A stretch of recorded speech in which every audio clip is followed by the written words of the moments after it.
ತರುವಿನ ನೆರಳು ಕೊಡುವಂತ ಸುಖವು ಕೊಡುವನು ಕೃಪೆಯ ದಿನವು. ಸ್ಥಿರ ಇರುವ ಮನ ಎನಗಿರಲಿ, ಶರಣಾಗತಿ ಎಂದು ಬರಲಿ.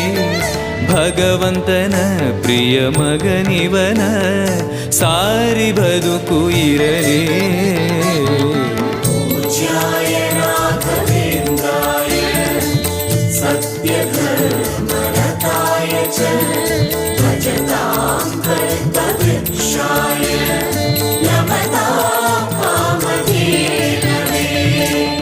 ಆಲಯವೆಂದರೆ ಮಂತ್ರಾಲಯವೇ, ಬೇರೆ ನಾ ಅರಿಯಲಾರೆ.